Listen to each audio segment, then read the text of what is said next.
Olá, cientistas! Tudo bem com vocês?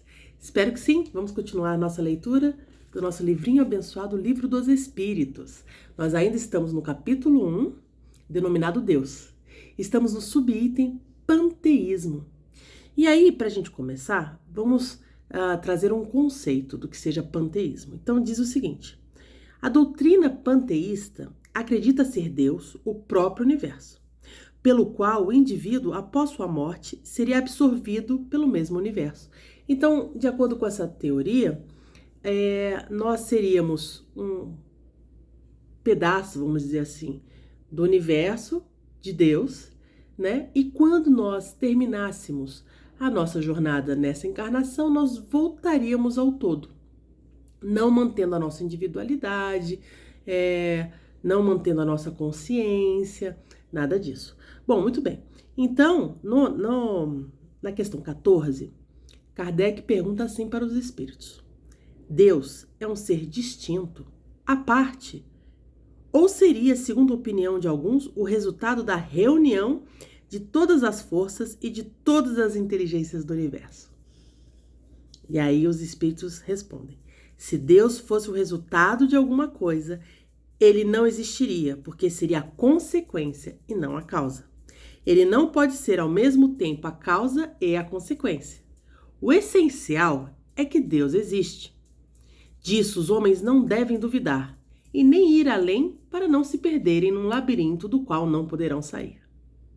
E continuam os espíritos: essa procura não tornaria os homens melhores, mas talvez um pouco mais orgulhosos, porque eles acreditariam saber, quando na realidade nada sabem.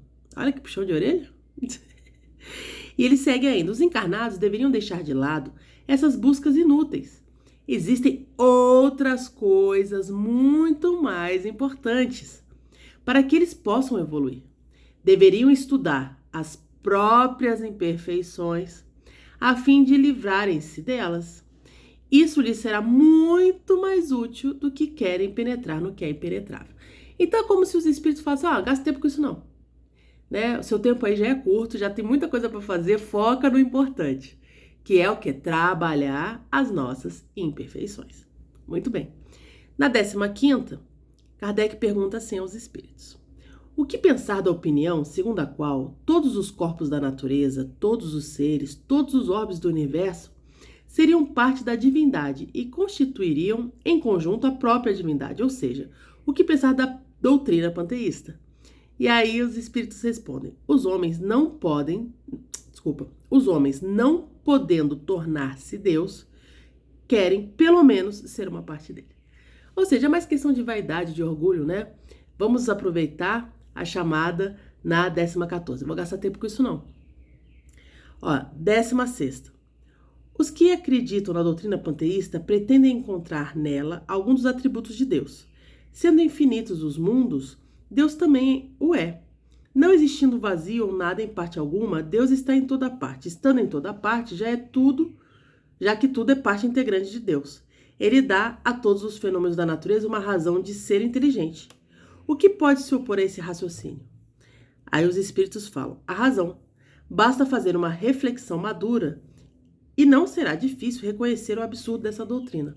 Porque, gente, olha, lembra que eu falei para vocês na aula passada a importância de a gente não perder de vista em nenhum momento do nosso estudo os atributos de Deus?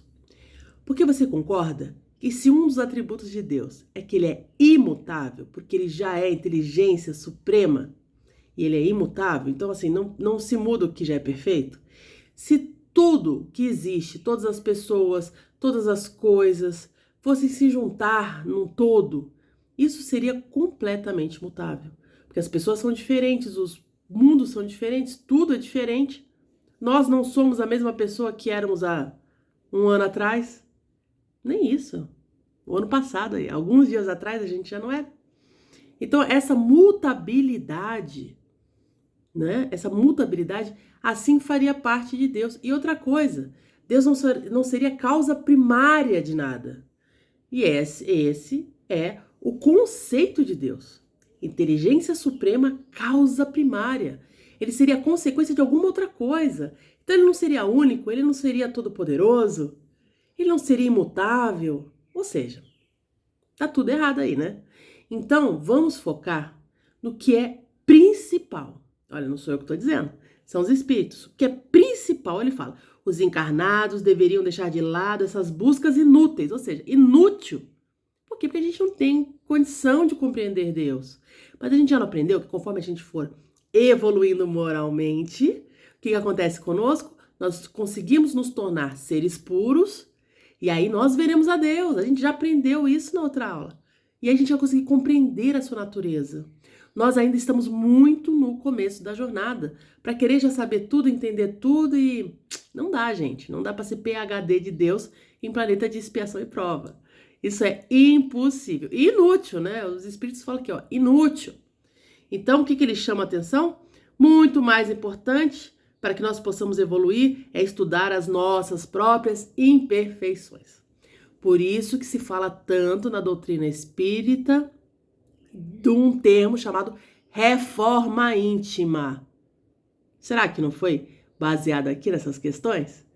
Por quê? Porque os próprios espíritos estão dizendo isso é o mais importante, isso será útil. Outras discussões estão somente perda de tempo nesse momento. Está certo? Um abraço para vocês e até a próxima!